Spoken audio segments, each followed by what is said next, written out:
Hey everyone, old school Pokemon here, back again with podcast episode number 10. Finally reached those double digits, joined with my co host, Catch 'em All Collectibles, Dan.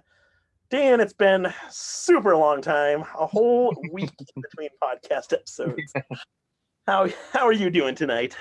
I'm doing really well. How are you? I'm doing good. So we decided to upload or record and upload this podcast a week after the episode 9 to kind of get back on schedule here. So going forward, it'll be every other week, like we were doing in the past before I screwed up our schedule. But yeah, we'll get started right away with the questions from last episode. And you actually have a lot more questions than I do this week. Yeah, so I'll kick us off this week. Um, Shiny Light Bulb 1000, paraphrasing, but they noticed varying brightness or kind of saturation of cards in base set. They asked if it was normal. Are some of them fake? It's pretty likely that they're all real. I mean, if you believe that they're real, there's several print runs that went into base set from several different printers. So it's not abnormal to see different hues or saturations or brightness levels to them, especially when you take into account the fact that these are 20 years old and what you are describing could even be sun fading to some of them. So that's my thoughts on that. Anything to add? Yeah, no, I would agree with you on that one.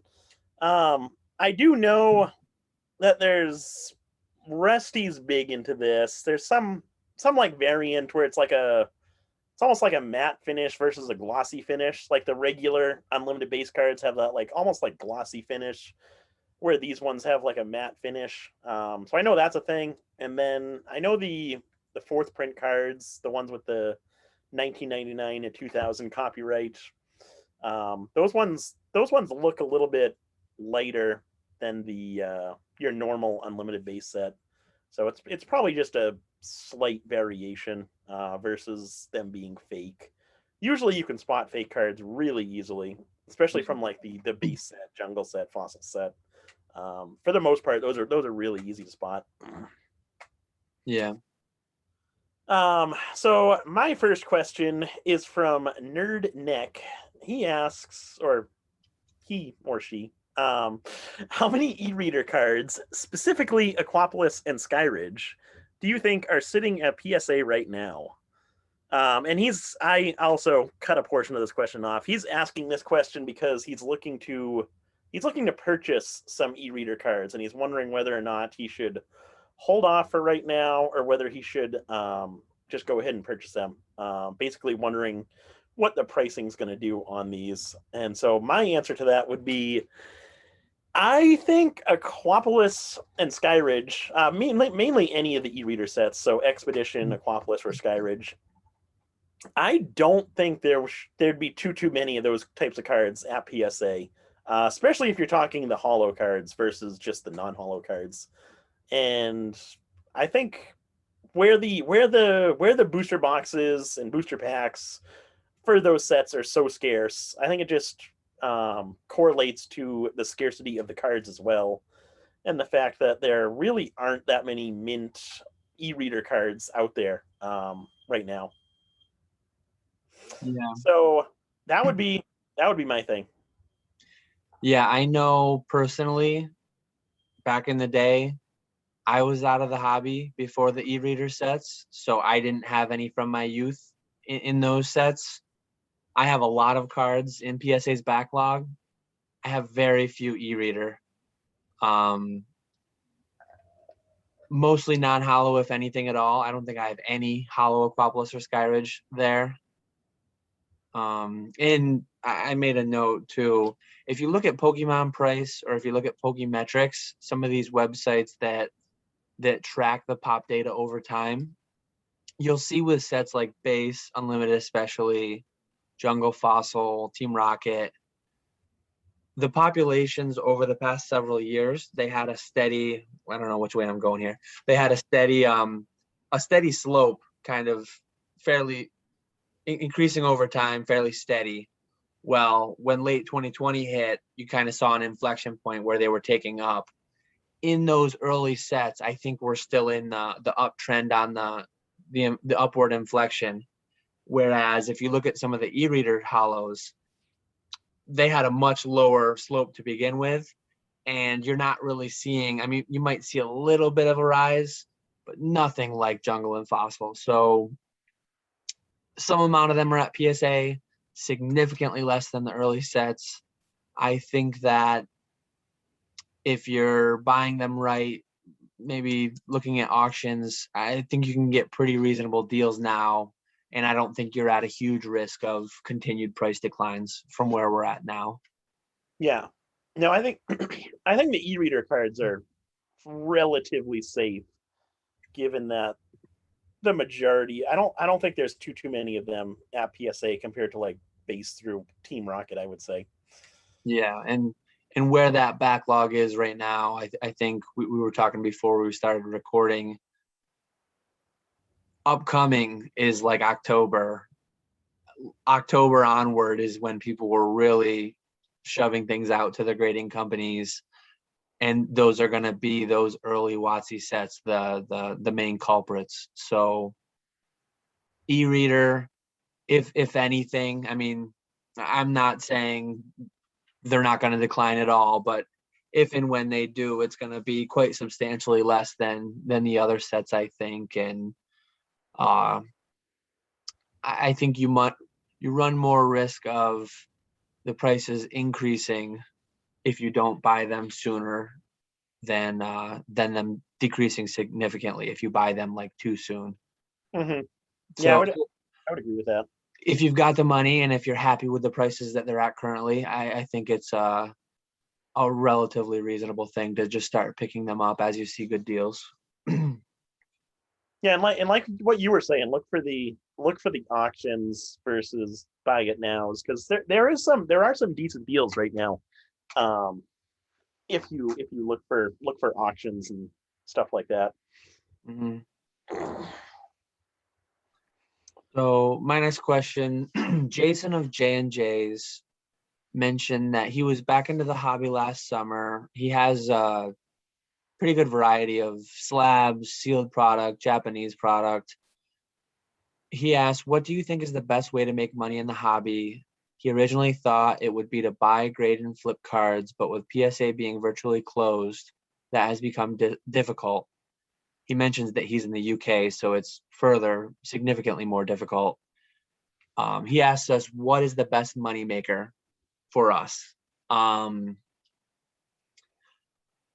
guess first off, being in the UK, I'm always amazed at the people who are able to overcome their definitely higher hurdles and a higher bar to just do business of any kind, being further away from like the main markets and having the further complicated and more expensive tax implications, importing and all that. But honestly, the best moneymaker for me last year was crazy. Basically, capital appreciation, just everything going up 5 to 10 times last year was my best moneymaker. Having accumulated so much product over 6 to 7 years, and then having so much of it that I had forgotten about over the years, and just kind of combination of collection and inventory. Obviously, you can't go back and replicate that because the hype came and went, and prices have retraced on a lot of things from then. But thankfully, I did sell during it. I sold on the way up. I sold at the peak. I sold on the way back down. A lot of it. Overall, again, something you can't replicate at the current day, but graded cards did do really well. Graded cards did well during that. I was sending regularly throughout last year. As those have been coming back, I've done well with them. We'll touch on it a little bit more in a further question about strategies, but same thing. 2020 was quite crazy for modern products. Never in the history of Pokemon, except going way back to 1999 maybe, could you just buy wholesale booster boxes and sell them for double MSRP right off the bat. So unfortunately, the best money makers for me for the past year aren't replicable today. They were kind of flash in the pan type things that are gone. Mhm. But yeah, well, one of my later questions will kind of touch a little more deeply into how we do something today. So I don't know what your thoughts are on that question. What are your best money makers? Well, first off, um, I actually had so I had someone in he wasn't in the UK, but he was in Europe. I want to say he was in Belgium or Germany, one of those two countries. And he was actually buying CP6 booster boxes from me, the Japanese evolutions. Mhm. And he was buying them for me for 2,000, and then I'd ship them to him, and then after he received them, he'd be able to sell them in Europe for like 2,800, 3,000 bucks. So I think there is potential there. Just buying something in the States, having it shipped overseas, and then selling it wherever you live. So that might be something you'd want to look into. But for me, the best moneymaker would have to be probably single cards. That's kind of always been my thing that I've consistently done well with. It's not a ton of money, but it's consistent enough where it's decent money, I would say. So WotC single cards would be my thing, like the commons and uncommons, the non hollow cards. Mhm. And then you do, I mean, you do modern. You're tapped into wholesale Yeah, distribution, so you're doing modern sealed product, and you do some amount of graded too. I think we're both in a lot of different areas of the market. that's a good thing is just kind of branching out and having different revenue streams is really important because there was a point like December or January when I hardly had any graded cards. I maybe had 20 or 30 graded cards. And so if I was just strictly focusing on graded cards, I wouldn't have anything to sell. So during that time period, I was focusing on the single cards, modern product, and different stuff like that until I was able to kind of replenish my graded card inventory. Mhm. One thing I've one thing that's still out there and it's available and that I've consistently done over the years, almost tying back into our last answer, is I buy large collections. I kind of took a break on doing it for a couple of years, but anybody who's following my YouTube, I bought that large base set first edition collection at auction. I don't understand fully why people, I mean, I kind of get they want to just sell everything in one go. They want to get rid of it all. But selling a lot of mixed grade things in a 5-figure single auction, you're just not going to generally realize the full potential of splitting it up. So what I do is I buy large collections of mixed items at auction for 40 to 70% of what they might be worth listed individually. And then I do that work to break them down. I'm doing that right now on a base set first edition. So even though you can't really take cards, get them graded and get them back, you can acquire graded inventory by just keeping an eye on big auctions and buying them as a set and breaking them down. That's true. Yeah. I've I've had luck over the years doing that with some really massive collections. And I mean, this recent buy was fairly expensive too, but I bought some really diverse product collections, sealed product, raw stuff, graded stuff, and those are some of my most. I wish I was on YouTube years ago because Oh I yeah, bought oh yeah. I bought some amazing collections. Hmm. Couldn't even imagine what they would have been worth if I still had them all intact today. That's But like do you remember this is completely, yeah, I guess it's along the same topic, but speaking of buying lots of graded cards, do you remember all the BCCG cards that were like mint 10 plus? mhm, Um, Someone had a ton of the Japanese Neo, the Neo file, Etni, Charizard, and then Pichu. yep. And I must have bought like 100 of each of those for dirt cheap because he did like um big lots at auction. hmm And so I bought those and I would sell them as like the three card set. And back then they were selling for like $10 for the 3 card set. But yeah, that was just one example of you can get them for dirt cheap and make a bit of money on them. And I anticipate that with the prices having dropped fairly substantially on certain cards, certain sets these past several months, I do anticipate that this summer into this fall that there might be more of those auctions going up that people just get their PSA return back. They're not happy with they're not interested in Pokemon anymore because they can't go scout product from Walmart or Target for profit. And I just want to offload my 100 card PSA submission. I'm going to keep my eye out and try to buy lots like that. Yeah, definitely. There's been some decent graded lots on Facebook that I've seen. Nothing spectacular, but there have been a few decent deals where someone probably just got a submission back and they're just trying to offload everything, uh, Mhm. where they don't have the time to break it down and sell it individually, or they're just not interested anymore. Yeah. So there is some good opportunity there. I would think. Or Yeah. As long as you pay the right price, obviously. yeah, Don't, that's the tricky part, is figuring out what you're going to offer and what you can pay in order to make a profit yourself. yeah. If you're buying something that someone's trying to offload quickly on an item that is trending downward, you've got to be careful. They say don't try to catch a falling knife. So just Yeah, yeah, know what you're buying into and be aware of the risk. yeah, exactly. Although, what have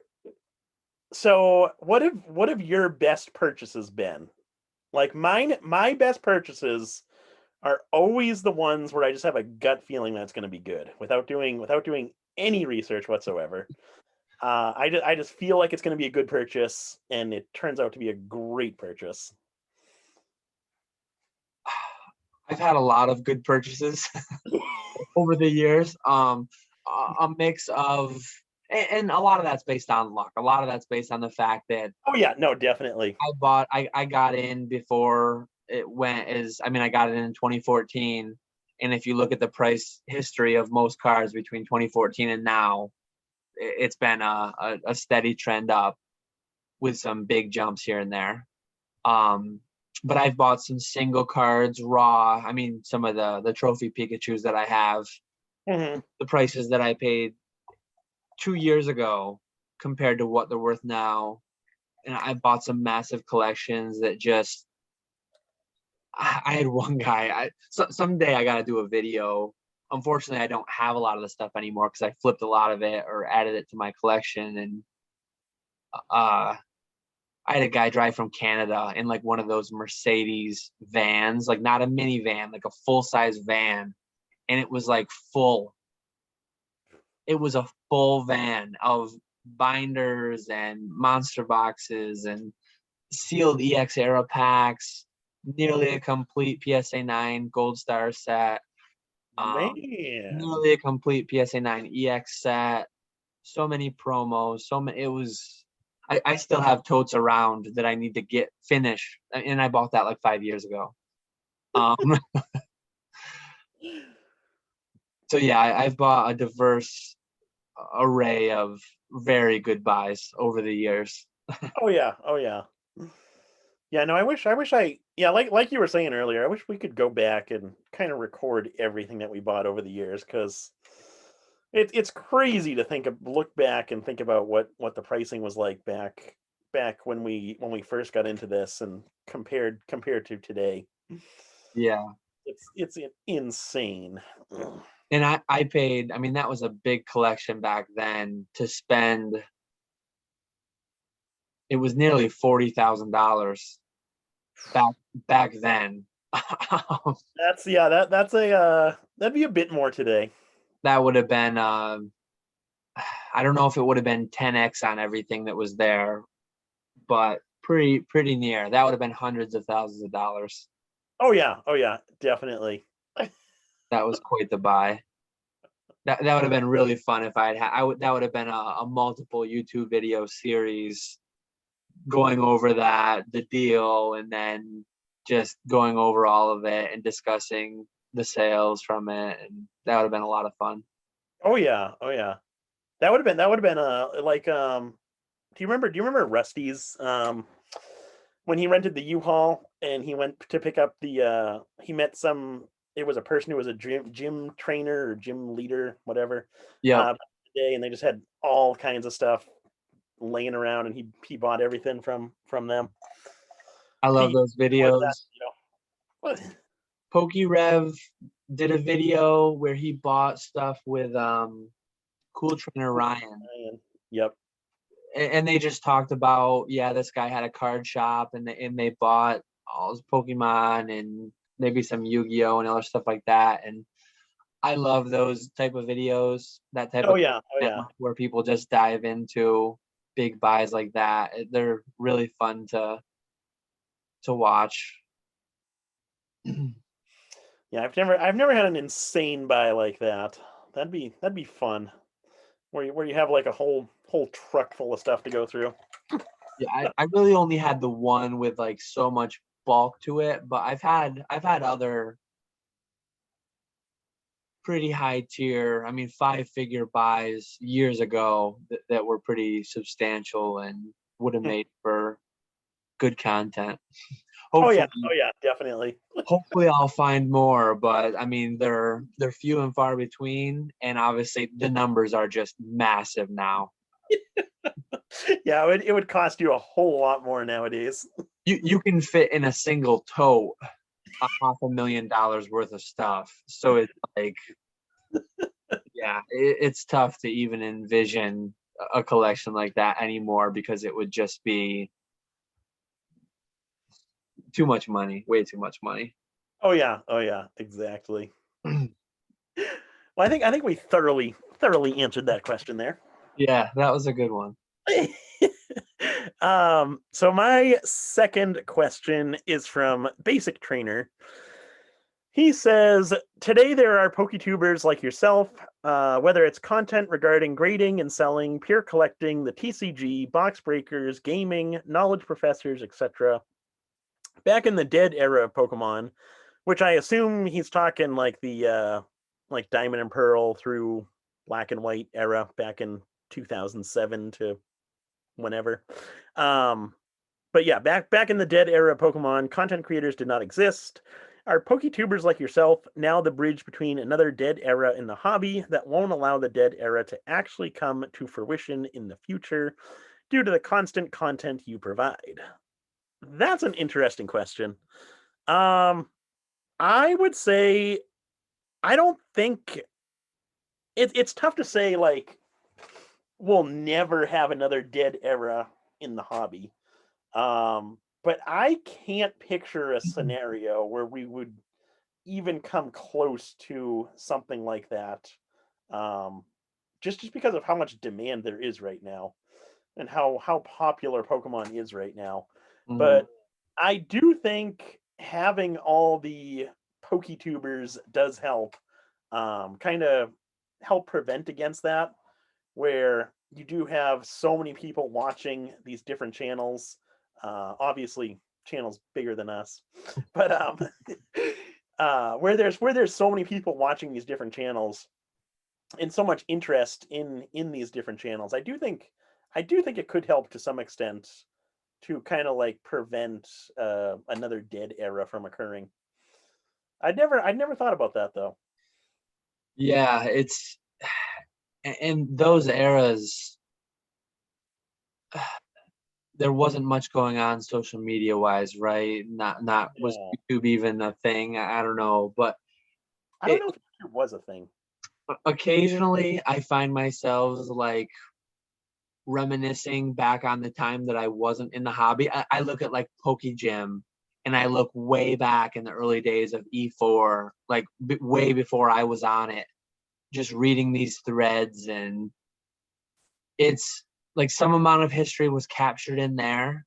But Hmm. now, like if we ever do get into a dead era again, now you'll have, I mean, a lot of people will be gone, but some amount of, hopefully our podcast will still be around to kind of time capsule, preserve the era. But it would be really interesting to just see what kind of content was being made, kind of like the mood and the discussion, what it revolved around. Um, so I don't ever, like you said, I don't really ever see it getting as low as it was back then. Because it's crazy to think these base set boxes that were retail was 100 back in the day, right? 1999, 2000, the hype, the mania, people were buying them for multiples of that. But there was a several year period, I mean a decade period maybe, where those boxes were not worth much of anything. Oh Um, yeah. Oh like yeah. I don't really see us going into a prolonged period. I mean, I think you could buy base set packs at like the dollar store, right? I mean, base through Rocket. I think some amount of those were going for like a couple dollars, dollar, really I low. remember I remember buying in it was always like 50, 100 packs, but I remember 2010, 2011 buying unlimited jungle and fossil packs for $2 a piece. And they were definitely unweighed. Nobody knew about weighing packs back then. Yeah. Create like I don't think we're gonna go where you're buying uh battle styles, chilling rain for like $1 a pack. I mean, we did see only a few years ago Crimson Invasion got down to where people were dumping boxes for 50. I heard people say 50 or 60. I never saw I that. never saw those, yeah. I definitely saw like 70, Yep. 69.99 shipped on eBay. Hmm. Um, maybe that could happen again with some of these sets if we go where they really overprint and demand wanes. But I don't see like a broad era where everything goes so far down. I guess theoretically though, I don't, over the next 100 years, 200, at some point it's going to happen, right? Like I think at some point Pokemon will come to an end. Just Yep. when that will be, what it will look like, we're so far away from it. It's so hard to speculate, but it's a fun, it's interesting thing to think about. Not Yeah. necessarily fun to think about, but interesting.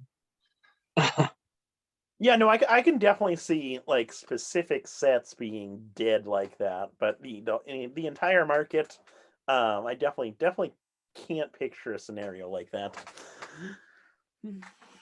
Yeah. So my next question came from Swami. Really interesting question, I think.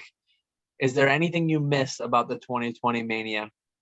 He mentions that Discords were always full and something was happening every week, it seemed like. So to me, it still feels like something's happening every week.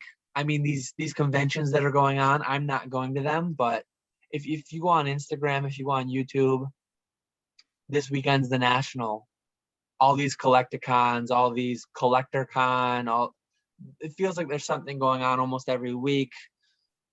E4 is still going pretty well. I'm backlogged on my YouTube. I've got a long watch later list. I can't keep up with all the content creators I like to consume.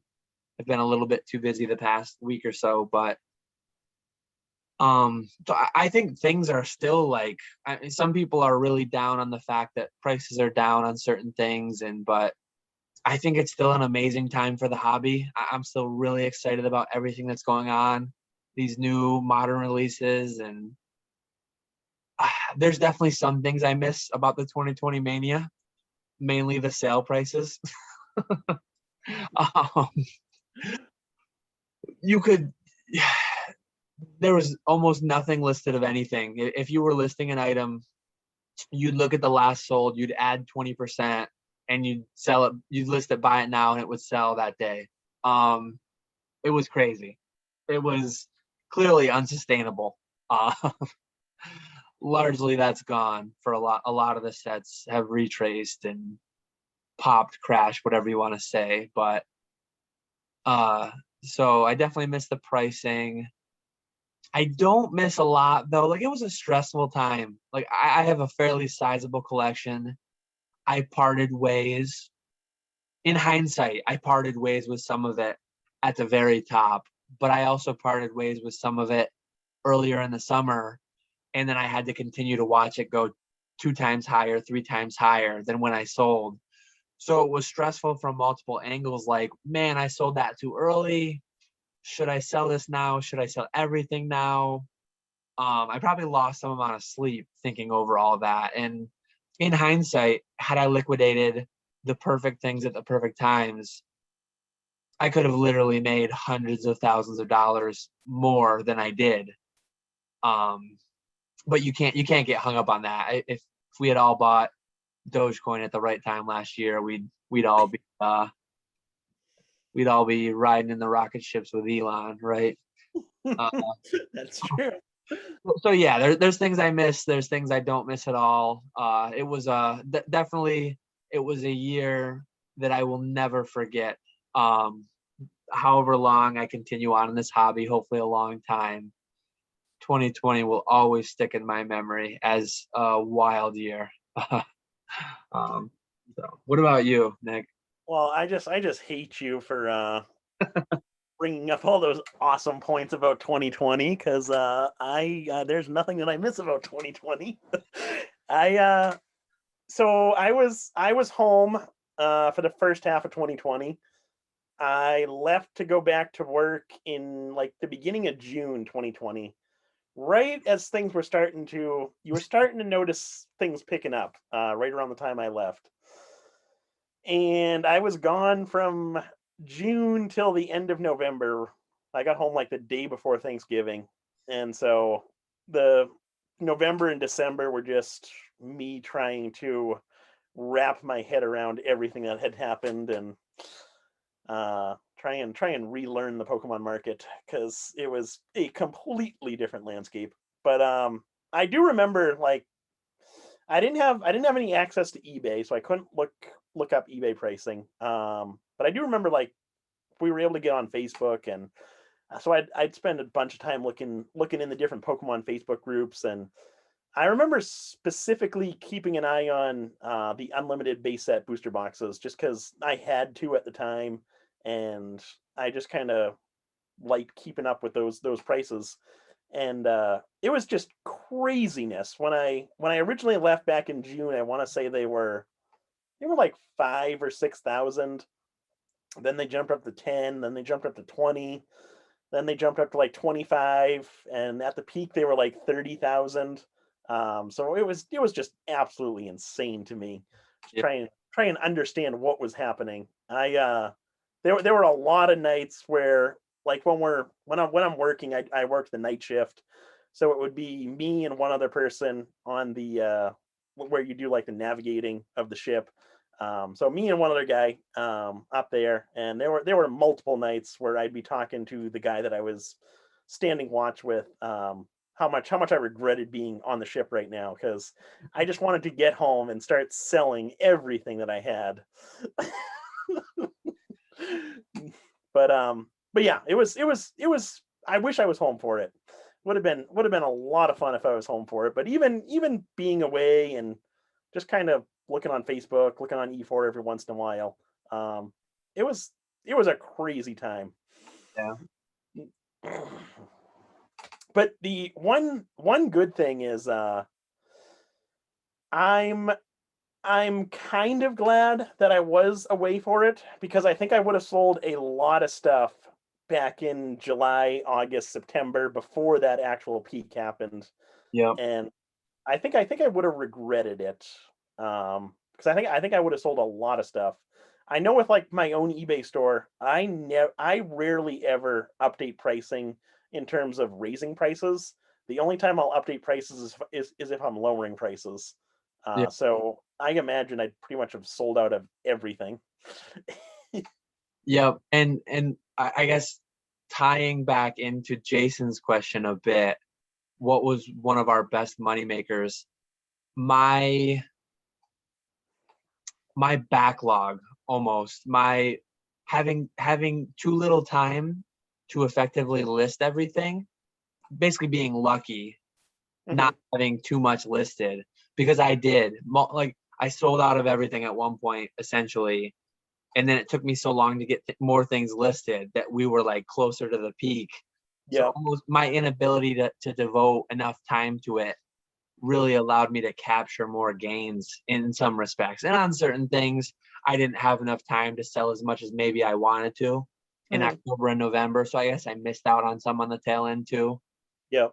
But yeah, 2020 was crazy. I mean, I still think today is crazy. It's so many great new sets coming out.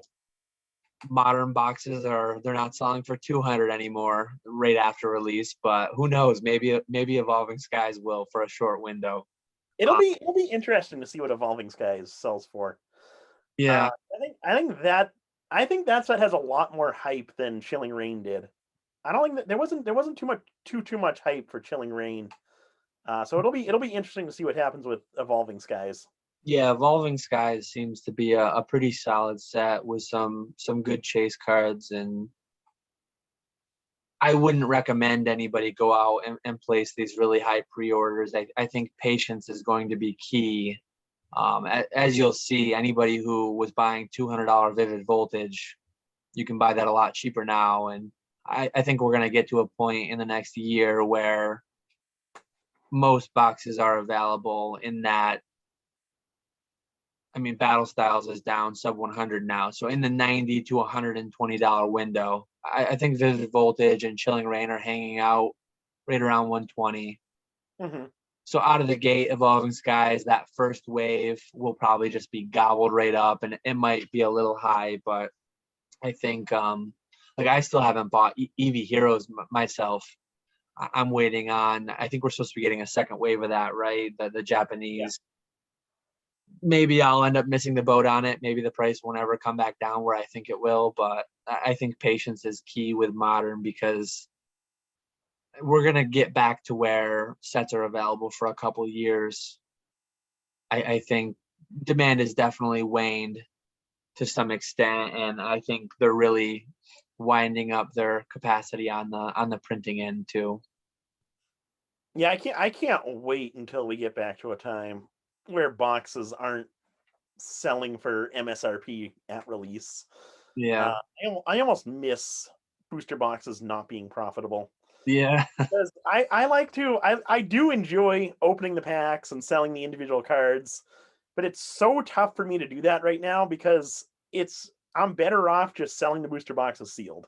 yep, I'm not making nearly as much money selling the individual cards, yeah, and it's a ton more work.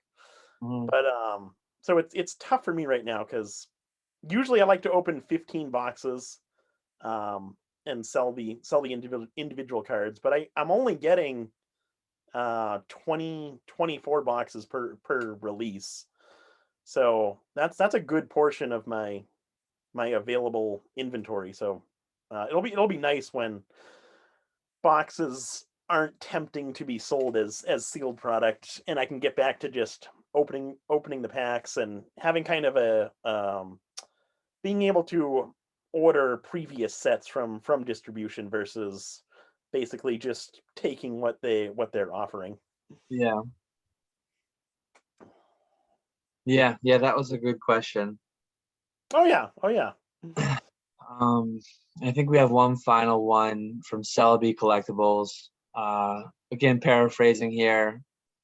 they posed a scenario and they kind of summarize it themselves. So here's the scenario. You have $300 and you have 30 hours. You have no prior market knowledge and no distributor access. How would you spend those resources in your first month? So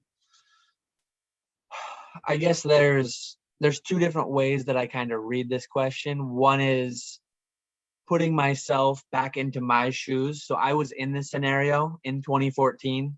Instead of 300, I started with 5,000 is what I kind of seated myself with.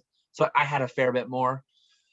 So I guess I don't know if I want to answer it as in my own shoes back in 2014, but just pretending that I was doing that today, or knowing a bit more what I like. How would I suggest someone do it today? I guess it's more the first. Yeah, I think if you're doing it today. So it's more the first one, like not what I would recommend, or do you think it's more the second one? No, I think it's more like if you were just starting out today, and you had $300, 30 hours, how would you go about it? So I mean, I guess it's probably fairly likely that I would do it similar to what I did before. So going over what I did before, and if I can kind of cheat, and I would spend my time in the first month. I would not spend any money. I was going to say the same thing. I don't remember the exact time frames. I can look back and I can see like what month I joined E4, and I can look back and see. I think I started buying stuff a year before I joined E4, but I know I was lurking on E4 for some amount of time. Maybe it was a year. Honest, I don't remember. But how did you not to completely? How did I originally find E4? How did you find E4 originally? I don't even remember. Honestly, I don't even remember. Sometime I need to go back into my eBay purchases and go back into like my first post on E4 and just see if I can like remember, because I honestly don't remember off the top of my head. But I know that probably well over 30 hours were spent time wise before I bought much of anything. Just interesting. Yeah, like and I guess a small amount of money I probably bought filling out like my base jungle. Or I did that earlier though. I did that before. I think I did that in like 2011 before I was really back in. I filled out my childhood binders and then I just stopped completely. Like I wish I had stayed in the hobby then. But yeah, the first month I would just go to E4. I would find some great podcasts on YouTube, like maybe this one, and I would I would spend my 30 hours absorbing information as much as possible. I would avoid the hype channels. I would avoid any channel that said buy exactly this because I will guarantee you exactly this return. I would just look for the channels that say this is what I'm doing and why. Not you should do this because this is what I'm doing and why I'm here. I've built this off of like that's kind of to an extent what Nick and I do. So yeah, absorbing as much information as possible. Maybe month 2, month 3. $300 is tough because it's really not a lot. You can get.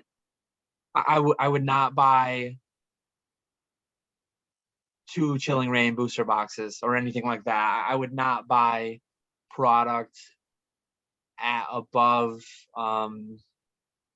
retail or even near retail, because as Nick was just saying, like opening product, we buy it wholesale, and opening it and selling it oftentimes isn't even that profitable. I mean, especially $300.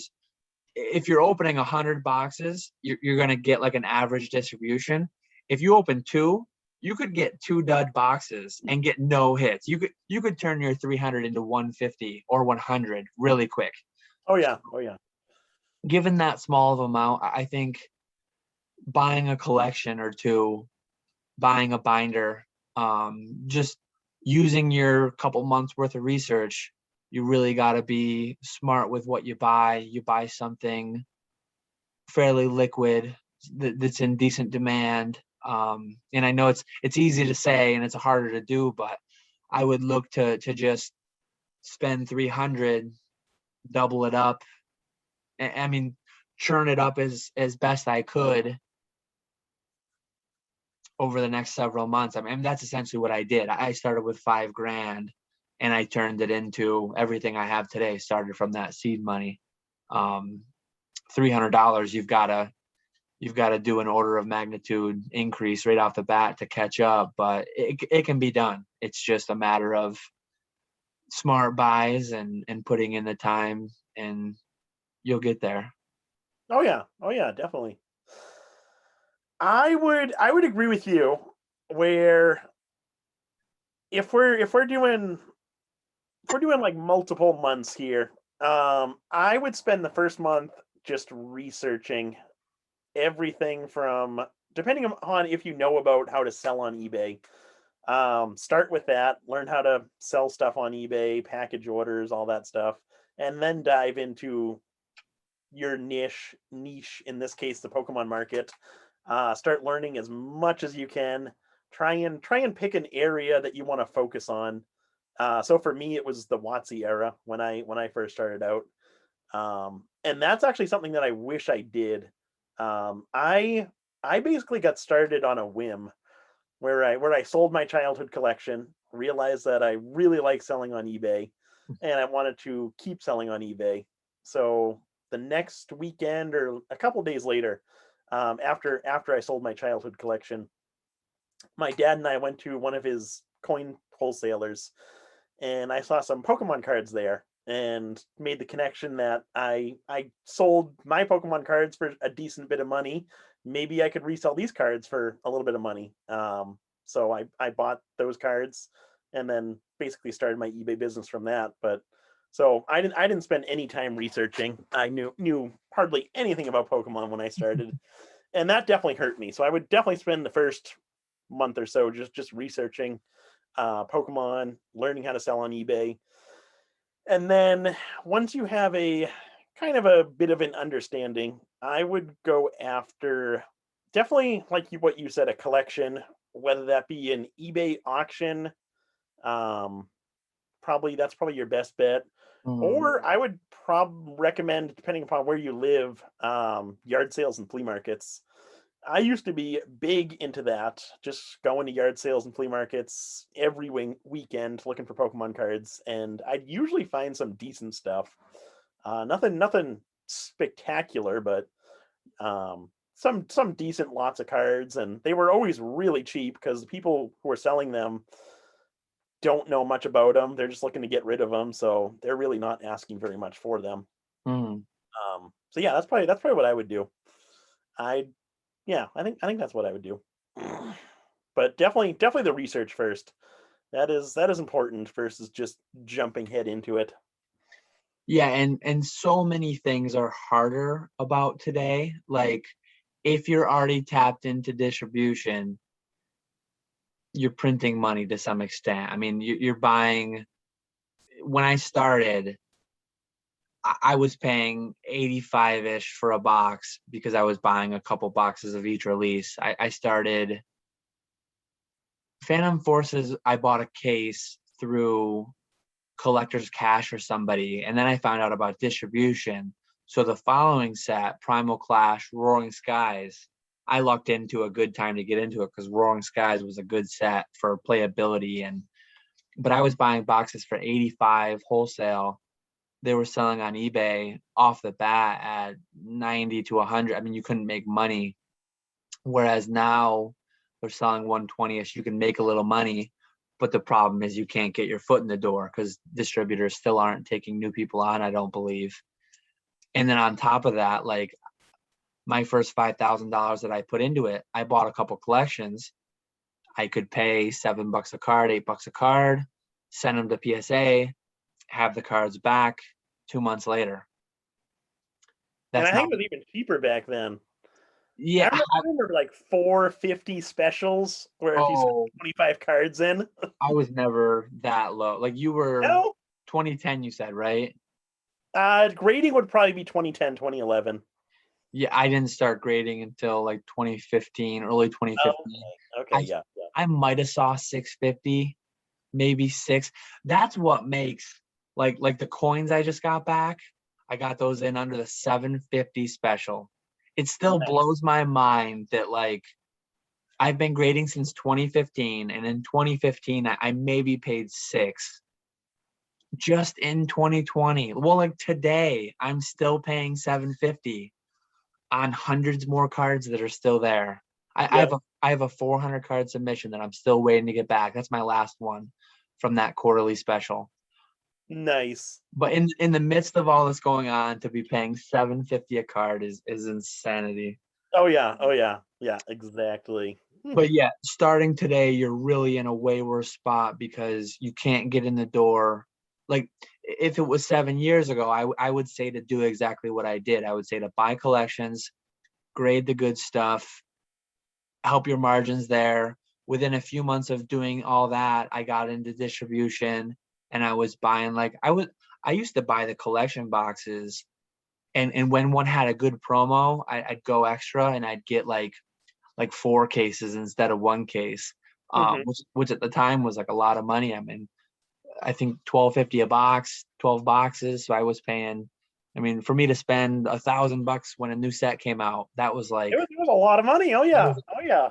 4 sets a year, $1,000 a set. That was really a lot of money.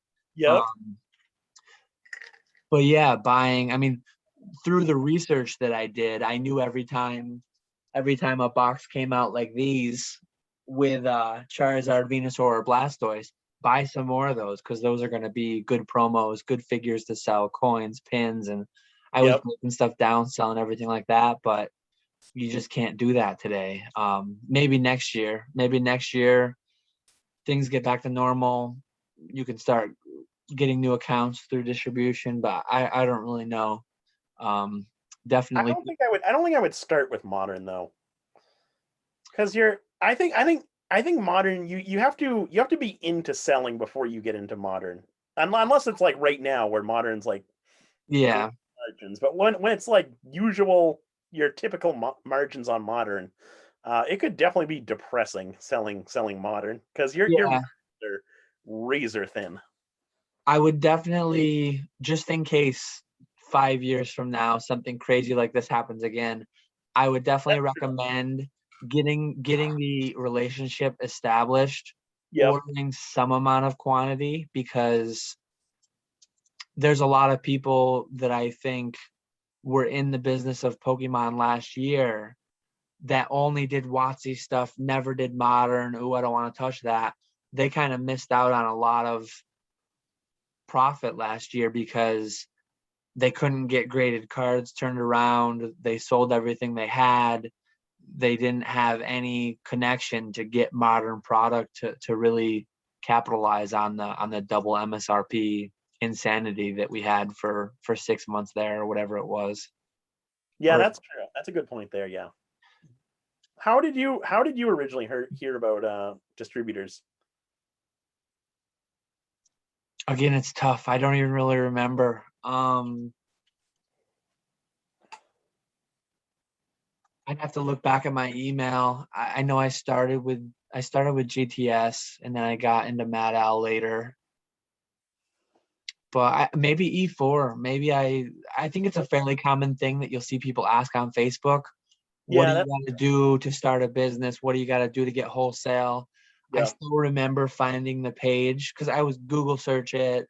Maybe I would Yep. watch Yeah. YouTube videos, how to get your business license, reseller's license. Um, I still remember finding that Pokemon website. I think it's easier to find now, but 7 years ago it was a little more hidden where who their distributors are and the Mhm. contact information for them. Because I remember calling up. I think the first time I called up GTS, I'm like, "Hey, I want to buy your stuff," and they're like, "Do you have this, this, this?" And I'm like, "What is that stuff?" um, so I kind of like contacted them before I even had all the proper stuff. Mhm. Oh, and it was less busy then. If you called them now, I mean, they're not going to talk to you. You're not going to get anybody on the No. phone. They're going to be very annoyed by a question like that. back then, I mean, I probably talked to somebody who was a bit more helpful. Go to your county's website, go to your state's website, look for this, look for that, do everything at the county building, get a business up and running, get that on file with us, and then you can start ordering. Yeah, a lot of the barrier to entry right now is a lot higher just because the grading situation and the distributor situation. But Yeah. I mean, I would still recommend you do all the business permit stuff and get your thing on file with eBay, because when you have $300, if you have the legitimate business stuff, you don't have to pay the 10% sales tax, or at least where I live in New York. I guess if you're in Oregon, it is. Your sales tax is 10%. I pay like 9.75. That's absurd. My county is one of the highest ones. It varies throughout the state. Um, Oh, really? but yeah, in my county, it's like $35 to get the resale. It's called certificate of authority. So if you have $300, you're better off spending 35 on that so that you don't have to pay sales tax. Otherwise, you're going to spend the same $30 on sales tax, and then everything you buy down the line, you don't want to be paying sales tax on stuff you're buying for resale. No, definitely not. But yeah, that's I guess that's what I do with $300 in 30 hours. Yeah, that's really tough in today's market. It was definitely doable back when we started. But $300 today, that'd be really tough. And one thing, I think everyone has some amount of stuff. Maybe it's cheating a little bit too, but I don't know if the $300 is assuming we went through our house and we sold some stuff, kind of like James was doing there with his Z's flips. Yep. So I don't know if it's cheating to say it, but like go around your house, look for things that you could sell non-Pokemon, because everyone has that old iPad you don't use anymore, or some old textbooks. And not only the money that you can get to add to your 300 to buy product, but the experience you gain selling things is worth way more than the little bit of money you might get. I still remember my start on eBay, and I'll never forget. I went to, I think it was called EB Games at the time, to sell some old video games I didn't play. Hmm. And they offered me like 10 cents a piece, 50 cents a piece, couple dollars for a lot of them. Yep. Yep. I'm like, no, I'm not going to take $4 for this bag of games that probably cost 400 originally. So I go home and I'm like, Mom, give me your password for eBay. I probably wasn't even old enough at the time to have an account or anything. I just took hers, and Yep. I sold a few games, and I was so proud of myself, thought I did so well. I sold The Sims for I PlayStation, remember that game. the PlayStation 2, I think. Yeah. Yeah. And I sold it, like, it didn't go for a lot. I think I auctioned it and it went for like $7. But I'm like, yeah, I got $7. And they were only gonna give me 10 cents. I'm like, I'm way ahead here. Well, then I go to the post office without packaging supplies. And the padded envelopes that I buy now for like 12 cents a piece, because I Yeah. buy 500 at a time, I paid like $3 for it at the post office. And then the shipping was like $3. And the eBay fees and this and that. I don't think I got 10 cents. I might have gotten like 9 cents, all said and done. But the amount of money, like the value that I gained going through that experience and learning how the process works, and learning like how much shipping and how much supplies cost, and that was very valuable.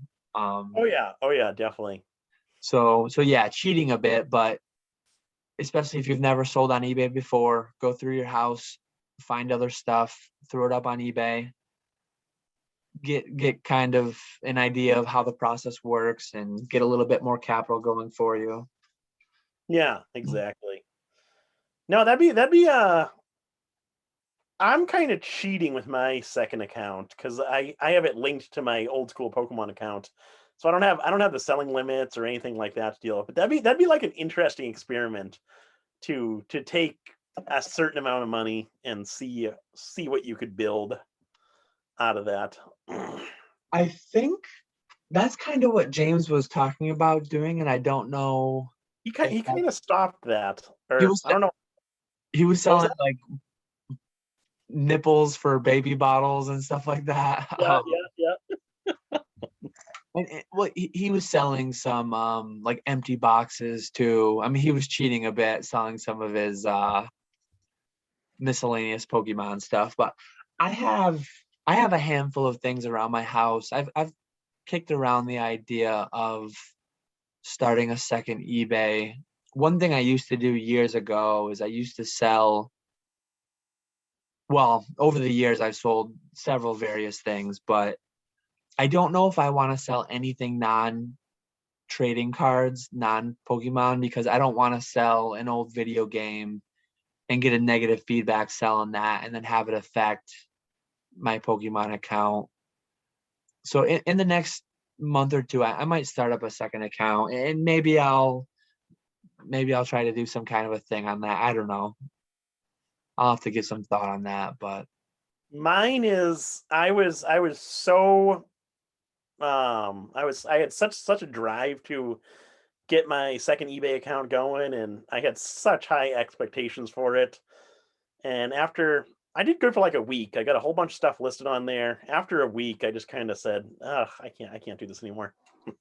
So I still have it. There's still like 100 items listed on there. They sell slowly, but anytime I see an email saying I have to ship an item out from that account, it's like, oh man.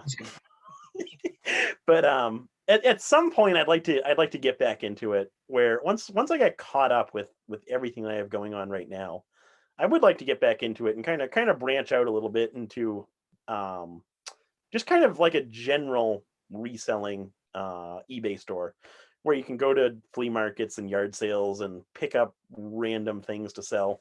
Because I do enjoy going to those types of sales and doing that on the weekend. yeah, I have a similar thought. Over the years, I've sold coins, I've sold beer steins, I've sold video games, Lego. So if and when I ever find myself at a garage sale looking for Pokemon cards, I mean, the knowledge that I have in those other markets, if I see something, I'll pick it up. I mean, if I see something I can make a little money on, I'd pick it up. But like I said, I don't really want to sell it on my Pokemon eBay. So Yeah, uh, no, I didn't want to do that either. a second account will have to happen.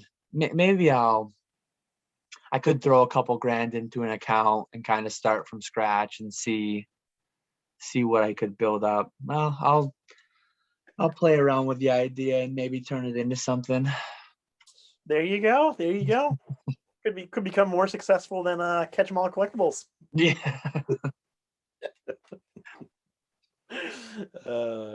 No, I don't think it'll. I don't think, like with my second account, I don't think it'll ever become nearly as successful.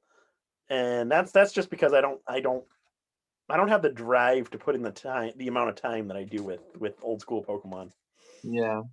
That's the biggest reason there. But I have a decent amount just around the house that I could start listing on there and selling. Got a lot of coins from my dad's old coin shop that Mhm. could that'll eventually get me started with a second account. Yeah, I've got like miscellaneous electronics. I've got like leftover from when I did coins. I've got leftover totes from when I did video games. I've got a lot of stuff I could sell. Probably more than I even realize if I started digging. Something will happen there. Oh yeah, oh yeah, yeah. The biggest thing is the time factor. That's the killer part right there. Yeah, definitely. Takes a lot of time, Yeah.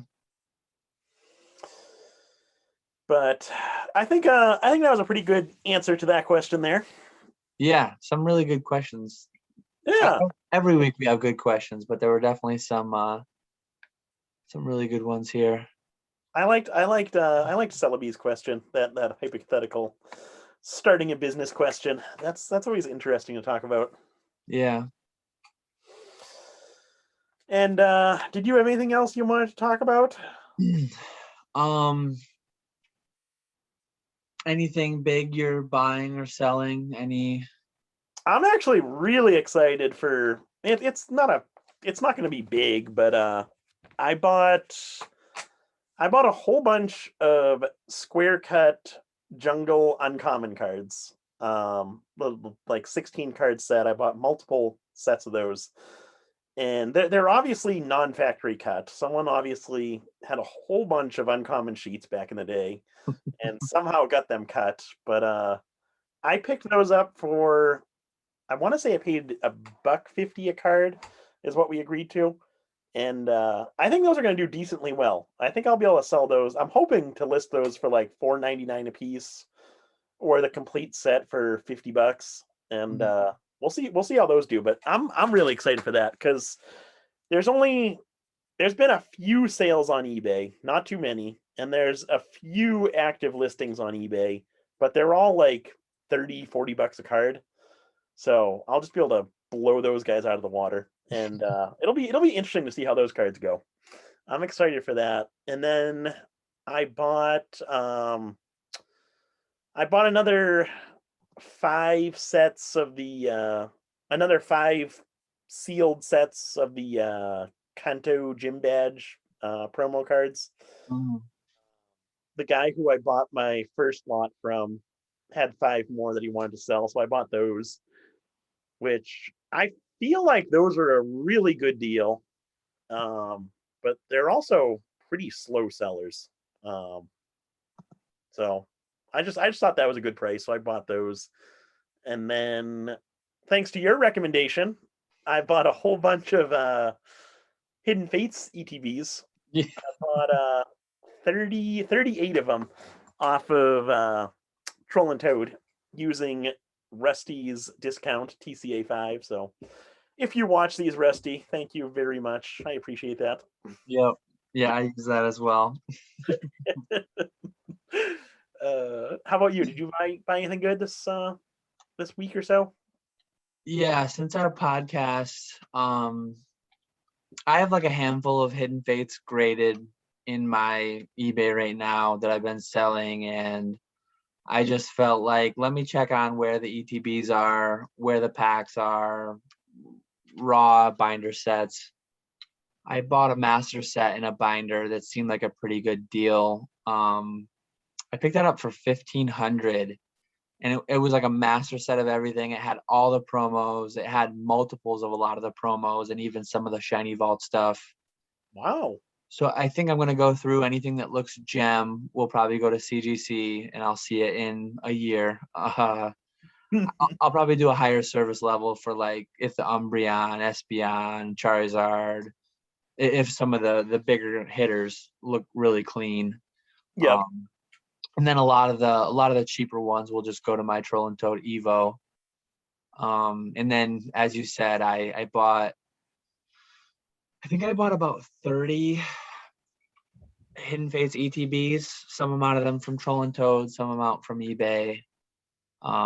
Just what the packs are going for, and then buying the ETB, you get 10 packs, the promo, the dice and the sleeves aren't much, but there's something, right? I even noticed the little deck dividers are on Troll and Toad for like 50 cents a piece. Yeah, I don't yeah. know if they're selling for that, but Like I ordered from Troll and Toad, and anybody out there who has an Evo account, you can email them evo@trollandtoad.com, and you can have them add a pickup option to your account for shipping. It's not like a default thing. It won't be there if you've not had them add it. But once they add it, all you do is you buy something, you pay for it, and you select pickup. And then you email them and say, hey, this is my order number. Can you add that to my Evo account? Really quick, easy.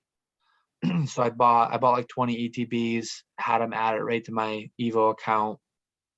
Because I mean, I bought hundreds of Hidden Fates ETBs when they came out, and then the waves that came last year. But I always intended to sit on a decent amount, and I just found that I had sold lower than I had realized. So, I mean, it would have been better to have had a $30 cost basis into these when I like from when I originally bought them, but to get them for about 130 bucks a piece, I think it's a decent buy. I think Hidden Fates is going to be a standout set in a lot of people's memories and going to be a lot of nostalgia tied to it. So I want to have several hundred to a couple thousand packs for years from now. Other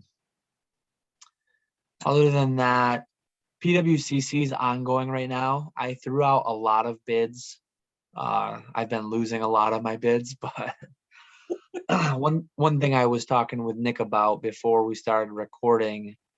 So I have like a complete PSA 9 WotC Hollow set, first edition, that I love, and I don't really want to get rid of. But one thing I'm finding is CGCs at auction are selling for really cheap. CGC 9s and 9.5 specifically. So one thing I'm currently undertaking, both the buy and sell side, I'm downgrading my PSA 9s to CGC 9s or 9.5s. So selling off through PWCC, the PSA 9s I have, buying either through PWCC or Heritage, wherever. I actually just won on Heritage a complete CGC Jungle and Fossil or Jungle and Gym Challenge first edition sets. So yeah, that's kind of a big like rebooting my collection from those old PSA 9s to nice new clean looking CGC 9s. There you go. Yeah, that'll be good. Did the CGC sets that you bought on Heritage, did those include the non hollows too? Were Full those set. graded, or were they the non hollows graded? Yep.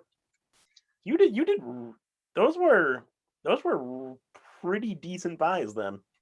Yeah. I think I just thought of that. I didn't read the description, but I figured it was just the hollows. But if it was all the non hollows too. the pictures only showed the hollows. Again, going back to like I buy collections where people bundle a bunch of things together that in my opinion should not be bundled together. I think that those sellers would have been served much better sending the whole set to PWCC and individually selling every card. Oh yeah, absolutely. I really talk about like the reasons behind why that is. To buy all of them at once, anyone who's collecting the set, there's a good chance they have some of them already. Mm-hmm. So very few people are going to want to buy them all. I mean, some people don't sell it all. So they're not going to want to buy any duplicates because they're not going to want to have to deal with selling them off. Yep. Then you've got mixed grades. Some people want the whole jungle set, but they want it all CGC 9, not 8s, 8.5s, 9s, 9.5s. So yeah, I bought those whole sets. I might do like spreadsheets on them. I'm gonna sell off the whole uncommon, common sets, non-hollow rares, everything non-hollow. I'm gonna sell because I don't want them graded. Yeah. I've got them raw mint and binders. But then yeah, I'm gonna PWCC this month. I actually had my PSA 9 jungle and fossil sets, base set 2 because I just don't care to have base set 2. I probably won't even replace that one. Sorry for anyone out there who loves base set 2, but nobody. Yeah, I think if I do a good job buying good deals at auction, either of the complete sets or of the individual graded cards, I think I can like cross over from PSA 9 to CGC 9 or higher and extract a lot of money out while doing it. Some people might think I'm crazy for doing that. Oh, CGC's trash. They're selling cheap for a reason. But like I've graded thousands of cards with both. Their grading scale is legit. Like these CGC 9s that I'm buying, I'm looking at them closely. I've cracked a lot of packs. I've I've graded a lot of PSA 9s and 10s in my day. These CGC 9s and 9.5s are legit. They're in good shape. If and when CGC doesn't last 5, 10, 20 years down the line, I can always grade them with PSA again if I want to. Right now it's $200 a card. Someday you'll be able to grade it for $20 or less a card again. Years from now, I think, but that day will come. Oh yeah, definitely. So yeah, I think it's a good move for me to take these cards that I plan on having for years and decades even, and just, to me, getting an equivalently conditioned card in a different piece of plastic Yeah, while extracting a lot of capital out of it. Seems like a no-brainer to me. oh yeah. No, I'd agree with you there. I really like CGC. They're really growing on me. I think they're really really good, and their grading scale is pretty harsh too. Yeah, Which is a good thing because you don't have the whole weak 10, strong 10 debate. So I actually like that. But yeah, if you can build a whole CGC 9 set, I think I'd prefer that to a PSA 9 set because I think the condition's going to be overall better with the CGCs. I know I just got back my Hidden Fate submission to CGC or from CGC, and a lot of the cards graded 9s. There were a few 9.5s, not a single 10 in there.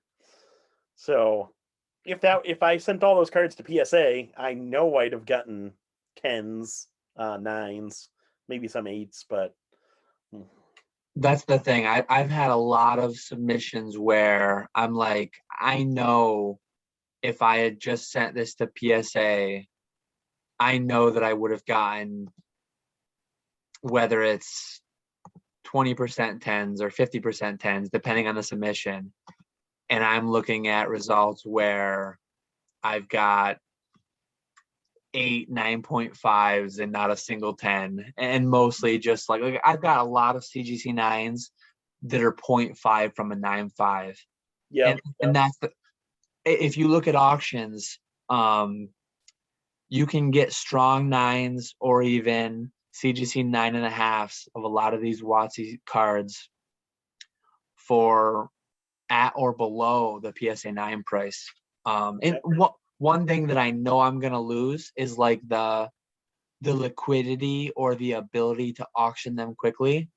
Like I'm gonna be in a way, I'm extracting some amount of capital out of them, but I'm also going to lose the ability. Like if I just decide I don't want them, it's riskier to dump obviously a CGC auction, proven by the fact that I'm picking them up so cheap. yeah. So But on the same token, maybe where this is like a super long term thing for you, you wouldn't sell these cards anytime soon. So hopefully by the time you're ready to sell those cards, CGC will be fully established and yeah, have that full reputation. and the thing is, like, if they never get it, something big happens, they go away, whatever.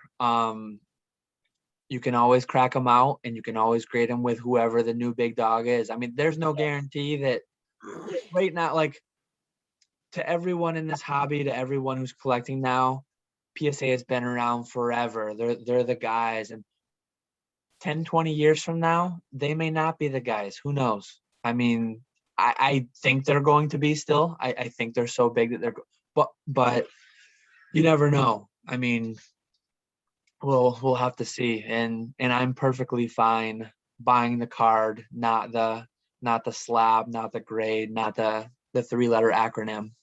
The cert number. Yeah, not the cert number. I mean, I think in some extreme instances, like especially buying those heritage sets and then selling off the uncommons and commons and all the non-hollows. What are the non-hollows graded? Did it say? All variable. Yeah, everywhere from 8 to 9.5. I don't think there was a single 10 in either of the sets I won, but mostly 9s. I mean, there were clean sets that were sent in, whoever Nice. did it. But yeah, I mean, I think if I do it extremely well, I think it's almost to where I could sell my PSA 9 jungle set through a little bit of work, selling off some extras. I almost think I could end up with 2 CGC 9 sets if I wanted to. Yeah. Oh yeah. Like, Definitely. I could definitely see that if and you and, if you and did it to me, like, right. take the cases out of the equation. Do you want one raw mint jungle hollow set, or do you want 2 with a few hours of work? Like, I'm going towards the 2. Yep. Yep. Hmm. Like, literally buy the cards, not the grade, not the acronym. I think people are sleeping. Not everyone is, because these CGC cards are selling for something, and I do see some of the bigger dogs, some of the key cards, like the ones where the PSA 10 pop is super low, the CGC 9s, 9.5s. Some people are definitely buying with an eye for like regrading with PSA down the line potentially, or whatever. So, some of them do fairly well at auction, and I lose the bid by a lot, but a decent amount of them I've been winning. So I think there's other people out there doing kind of the same thing, and I think it could pay off pretty well down the line. Yeah. I can definitely see that. I can see that for sure. That's a that's a good way of going about it too, because you're getting the same quality card, and you're freeing up a decent bit of capital to buy other collections and make more money. And we kind of talked about this before, but um, some amount of my cards are 2 certs, some amount of them are 4 certs. Nat Turner has already said that it seems like it's going to happen. Just it's a matter of when. PSA is going to have sleeves down the line. I really hope CGC just stays with their case, stays with the label they have now forever, because PSA is headed for this thing. Oh, that's not the Lighthouse label. That's a 2 cert. I don't want it. It becomes a headache every time they change their case. If CGC, that could almost be a big selling point for CGC and kind of like increase their brand down the line. I think a lot of people hate on their case and label too much, mostly the label. But 10 years from now, if PSA is on their 35th case variant and CGC still got the same one, maybe that's kind of a pro for them that gets them a little more market acceptance and whatever. But yeah, I mean, like you just said, extracting the capital so that I can buy and sell with that and flip, turn that into more money. When you buy a card and you put it in PWCC's vault, it's not producing dividends. It's doing nothing for you. A graded card, whatever it appreciates is what you gain. But Are you? taking Go ahead. You can finish. taking that money out of it, doing something productive with it. I mean, you could turn it into tomorrow something. Yeah, exactly. I was just gonna say, are you actually saying something negative about the PWCC vault? What do you mean? Saying how when you send cards to the vault, they don't do anything for you, because you're Mister hyping up the PWCC vault all the time. Oh, I like it, but I definitely, a large amount of what I sent there is like stuff that I'm going to be sending through the auctions. Yeah, yeah, yeah. Having Thinking back to like last October, had I liquidated through PWCC my entire WotC set, I mean Neo and e-reader era, they haven't dropped nearly as substantially as like base and everything, but oh, I wish I sold my base jungle fossil last November or whenever the peak was. Oh yeah, like 70. Was it 70,000 for a Charizard PSA 9 or Again, 60? I heard 60, 70 happened, maybe 1 or 2 sold for that. I think 50 is like a realistic where it actually peaked, but in if you take 70, it's dropped 60%. If you take 50, it's dropped 40, 50%. Yeah, yeah. It's dropped a lot in any case. Oh yeah. Well, that's a good thing because I wanna upgrade mine to a 9 at some point. I have an 8 right now, and I didn't think it was ever going to happen, but now that they're back down to a more reasonable price point, I should have bid higher. You should have just bought that CGC set at Heritage. I was considering that for a minute actually. It had a CGC 9 Charizard. Yep. I There's a lot of did. nines in that set too. I The only 9 Blastoise. I only lost by a little bit. Um, More than one bid increment, and obviously you never know. Like even if you lose by one bid increment, their max bid could have been 30,000 higher. I Yeah, mean, yeah, yep, so anytime you hear someone say, "Oh, I lost by $5," well, you could have lost by 5,000, 10,000. yeah, exactly. Yep. But yeah, I think whoever got that for, I think it was a little over 40 with the buyer's premium. I think that was an extremely solid buy. Oh yeah, yeah, definitely. Yeah, no, I thought about that for a minute, but then I thought I was gonna get a couple WotC boxes. Because they did the complete sets and then they did all the WotC boxes, and I thought I was gonna get. I was really hoping to get that the 144 count Team Rocket long pack case, Mhm. but that went for a lot higher than I thought it would. Yep. All the WotC boxes sold for. There were a few that were decent deals where you could make a little bit of money on them, but it was nothing crazy. And then the Japanese boxes went crazy. I could not believe the Japanese Neo boxes. Yeah, I bid on a lot of the boxes and I didn't win any. Yeah. I thought that some people are saying, "Oh, it was the deal of a lifetime," and I mean, I do not think there were the, any super deals. no, the prices have come down a lot off the peak for a lot of these boxes, but the prices are still way higher than they were a year or 14, 16 months ago. Oh yeah. Oh yeah. I think some boxes still have a little ways to go down. I mean, it's hard to say exactly, but I could see. I mean, Fossil kind of held tight at like 10,000 is like a big psychological barrier. I think if you see some of them fall below that, it will almost get people even more scared. But 10,000 is a lot of money. Oh yeah. I think 10,000 used to be a bigger barrier than it is today. 'Cause I remember when what was it was Neo Destiny or Sky Ridge was the first one after first base. Um to break 10,000. I, I, It just made me think of the first base box from Collector's Cash that Rusty bought and opened on his channel that Oh yeah. I had in my cart ready to buy, and I didn't pull the trigger. Oh, there was your last chance to ever own a first base box. Yeah,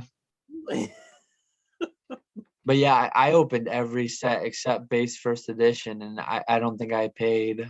What's the most I paid? I think I paid 3,500 for Neo Destiny first edition.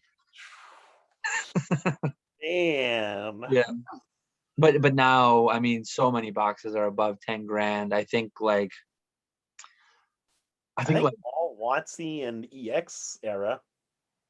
there's some No, EXA. there's a few EX era that are below 10. I think like Call of Legends is flirting with it. I think some random ones. Well, I know. I think it was Pat Flynn who bought his for like 14. His Call of Legends box. Oh wow. I think. Don't quote me on that though.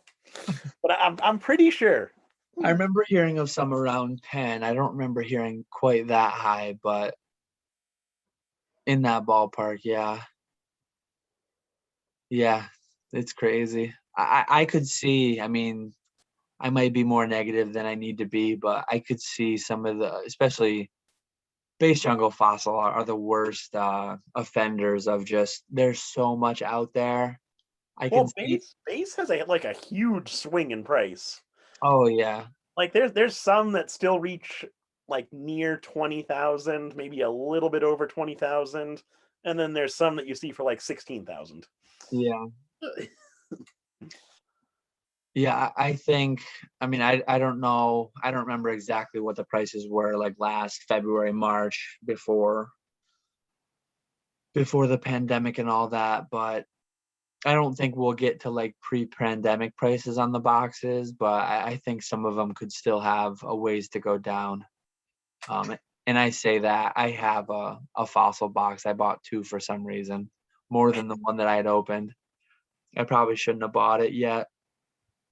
We'll see what happens with that. Yeah, I think those are going to be the worst offenders there. Yeah, Yeah, base jungle fossil, base 2 Team Rocket. yeah, But yeah, overall I was surprised by the heritage auction. I thought everything did a lot better than what I was expecting, considering how many boxes they actually had up for auction. yeah, yeah, definitely.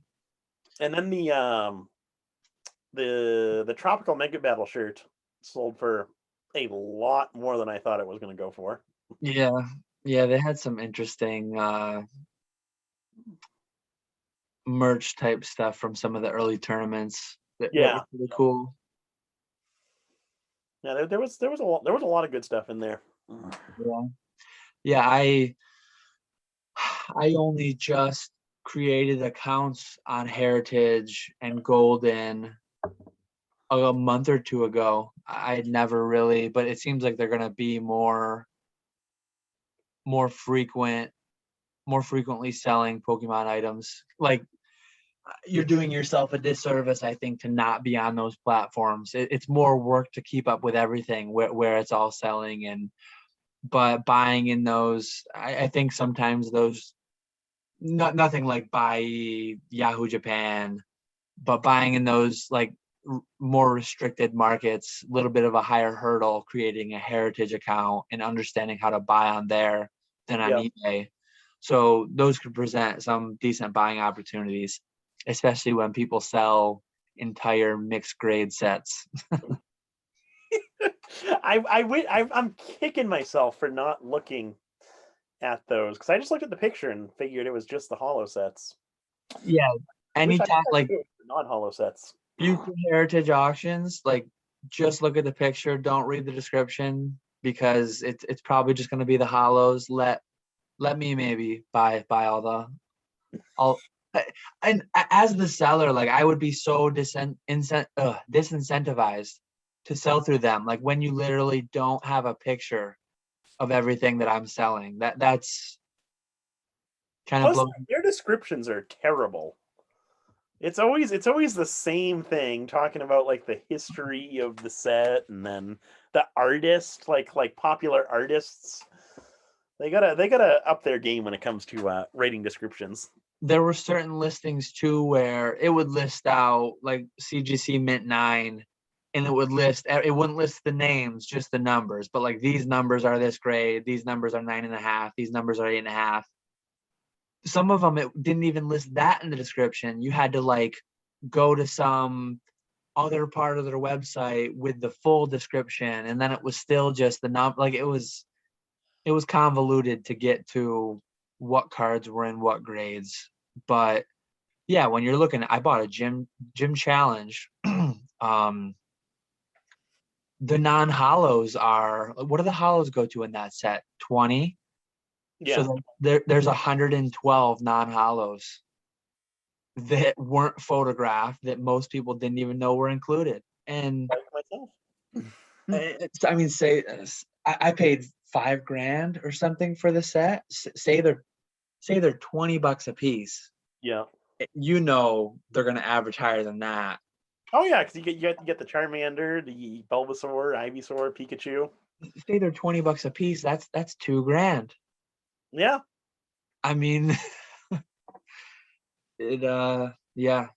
There were and I only won the gym challenge and the jungle, and looking back at, I lost some of them by an increment. They could have bid a lot more, but Yeah. I should have bid higher, and I should have won more than that. I probably should have won all of them. I didn't look at the ending price of all of them, but some of the ones I lost a bid on, the buyers got good deals.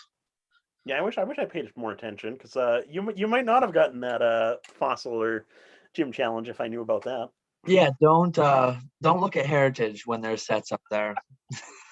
You buy the boxes, buy the long packs. Just just assume that all you get is in the picture for the set. Oh man, I'm leaking too many secrets. you are you gotta quit this. It was fun watching the heritage auctions because I watched a good part of it live and I was bidding on stuff and so that was kind of interesting. That was the first time I'd ever done that before. I've still yet to watch them live. It was my son's birthday party, so I couldn't participate live, but I had all my bids in the night the night before. The thing I didn't realize they do like a whole it's like a whole auction block and they started off with magic cards and so my first I had them send me a text when the auction started and the first lot that I was watching was it was like a base box that was up first as the first Pokemon auction. Mm. I got a text at like 1 o'clock saying the auctions are starting. And I was like, oh sweet. So I logged on and it's just magic auction after magic after magic. There was like it was I think the base box was lot number 107. So it Mm. was 107 lots of magic cards. It took about 2 hours to get through those. Mm. And then they finally started the Pokemon auctions. But yeah, it was cool watching it live and being able to bid and you can do like half bids when you do it live. They allow that once per lot. Yeah, like, and then there's like bid protection you can put on, and it's a different Yeah, yeah. it's a different style thing. It's a very different platform, and you got to be aware of the 20% buyer's premium, and That is killer right there. yeah, and they do a good job of like demonstrating as you Yeah, click they to tell confirm you. it. They show it. Yep. Um, but yeah, and it's old school too. Like when I paid, they charge extra. They charge 3% if you pay by credit card. So I printed out my That's invoice. killing. I printed out my invoice. I mailed it down with a check, like very.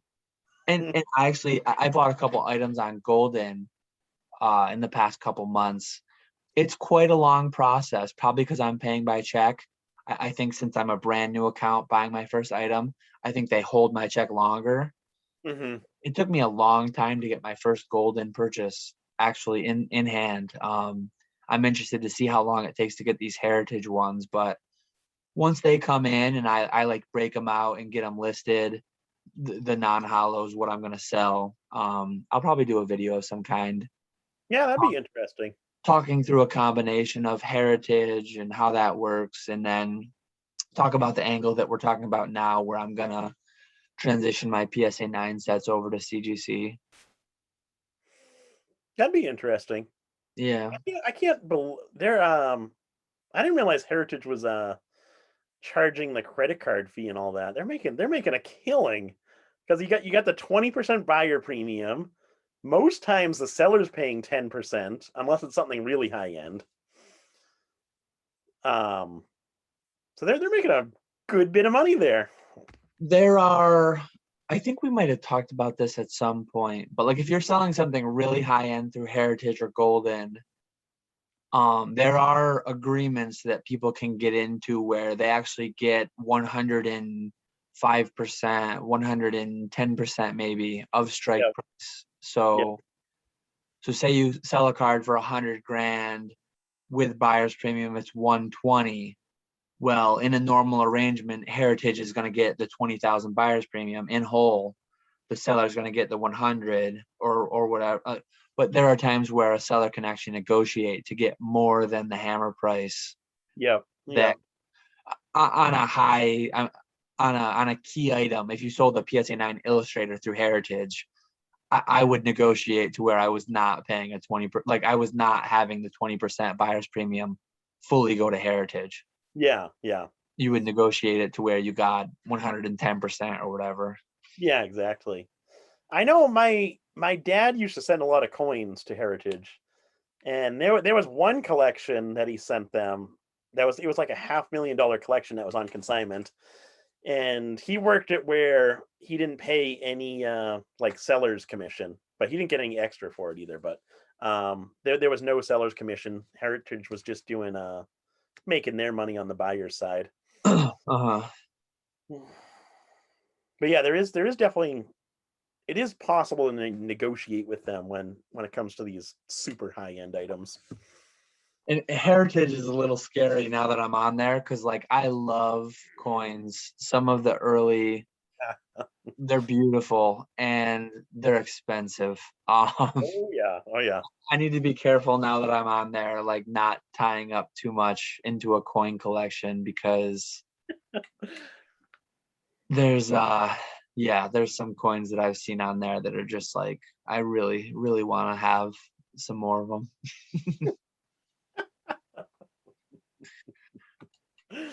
Yeah, one of these days I want to get back into coin collecting. I haven't done much with it recently, or for a couple of years anyway. I put a couple grand of Pokemon profits from the mania of 2020 into like starting. I want to build an NGC because I like CGC and that's like the sister company. So I want to build like a NGC type set of basic. I mean, I don't know how crazy I'll get going back into the 1700s, the draped bust and the flowing hair. Yeah, All that gets expensive right there. those are, but I want to build. I'm going to start doing it the wrong way, right? Starting with the cheap ones and then saving the expensive ones for last. That's the way you're not supposed to do it. But I know I'm not going to go for completion, so I don't know how far I'll go. But like a type set, one Yeah. Mercury dime, MS60 or higher, one Walking Liberty half, one. I mean, I want to do the double eagles and the quarter eagles and flying Indian cents and or the flying eagle cents, the Indian cent. Um, a lot of that stuff, the newer stuff can be picked up super cheap, 10-20 bucks. But Oh yeah, oh yeah, yeah. at some point, once I go far enough back, I mean, I'm not going to be picking up mint state trade dollars and stuff like that. It's going to be like at some point, once I hit the 19th century, I'll drop down to like very fine 35 or whatever. And I think that's what it is, right? Very fine. Extra fine is 40.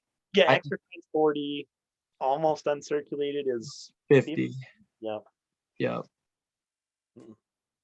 Yeah, I was talking to someone about I think it was Scott actually. This was way back, talking about how like the coin grading scale differs from kind of card grading scale. Could you imagine grading cards like they do coins? I when I just did my coin video, I meant to talk about the difference in the scales, like how cards are on 1 to 10, coins are on two, I think 2 is the lowest, right? Or I missed that. What'd you say? what's the absolute lowest on coins? And do they have ones? Oh Or yeah, good too. Good too. good too, I thought so. Yeah.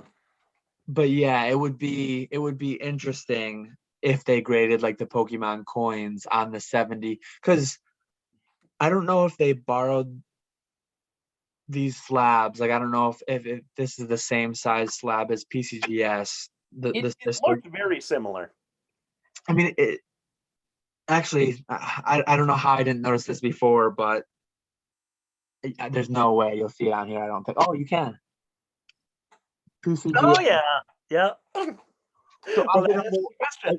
I did a whole video on these, and somehow I didn't even notice the PCGS. So they are using clearly a PSA Yeah. label, but the PCGS slab. Just it's weird how they do the coins. Very niche thing, but I kind of like them just because my history with coins and all that, and I think they'll be a good good product to have in the store to Oh yeah, definitely. get a few higher margin, lower volume sales here and there. Have you ever are you any good at grading coins? I submitted one time ever, and I went through Annex because NGC and PCGS were like way too expensive. I forget what way too expensive even was, but I actually had I gotta dig back through my files and see what all my coins got. But I graded some good coins. I graded a 1916D Mercury dime. Oh yeah, that's a good one. That's like the key for the Mercury Yeah, dime set. One of my favorite sets. I think it was like a very good 8 or whatever. I forget what very good even is, but it was quite low. Um, I've never owned an SVDB 1909 SVDB Lincoln Cent, yep. but I did own like the S. I'm trying to remember what the other keys were, like 1914D maybe, E21. 22D, 24D. Yeah, Not like the main keys, 40. but like the mid tier. Yeah. Yeah. I love how coins have mintages and you know exactly how many were made. You don't know how many were lost to time, but like you at least know how many were minted, which is Yeah. really cool. It's huge because it's anything. See, I forget anything below 1 million or 100,000. I forget now. But you could literally look in like the coin price guide, and anything that had a mintage below either 1 million or 100,000 was considered a key date. Yeah. And depended on the release a lot though too. Like I don't remember the exact numbers, but I want to say SVDB was the only one sub 1 million for wheat cents. Okay. But Okay. Yeah. if we were looking at like Mercury dimes, I mean, they made the most sense. They made less of the higher denominations. So Yeah. if Yeah. you're looking at Walking Liberty halves, there might be multiple releases under 1 million, but they're not like as much of a key as the SVDB. Yeah. Yeah. We're hour and a half plus in. We're probably really losing people talking so much about coins, but I would imagine so. anyone who's stuck around this long, yeah.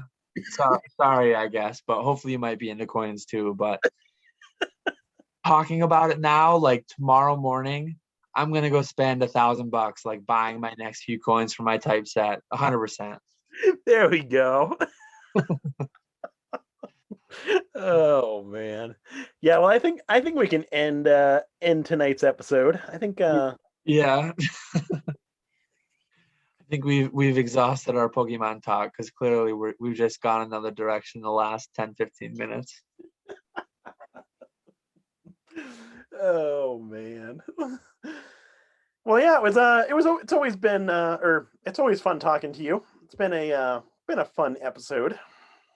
Yeah, we had quite the pre-episode too. So we're at like I think we're getting towards 2 hours of this episode and we talked 2 hours pre-episode. So always a very, very fun time to chat and catch up on what's gone on in the last week or two since we've talked. Yeah, exactly. And if there is anyone still watching, be sure to be on the lookout for our episode in 2 weeks. Gonna be an exciting episode. You'll definitely want to stay tuned for that one. Yep. Yeah, I have some big news coming up. I'll release a video next week, but we didn't really have a main topic for this episode. Next episode we'll have a guest if all goes well. Hopefully we can align our schedules and make that happen, and we're going to have like a main topic. We'll still do, I mean, leave your questions if you have any questions for our next episode, but we will have a bit more of a theme for the episode, and hopefully have a good discussion with our guest on the main topic. So really looking forward to that next one. Oh, me too. Me too for sure. Okay, well, thank you for watching, everyone. It's always fun, and we will see you in the next one. Yep. Catch you all later.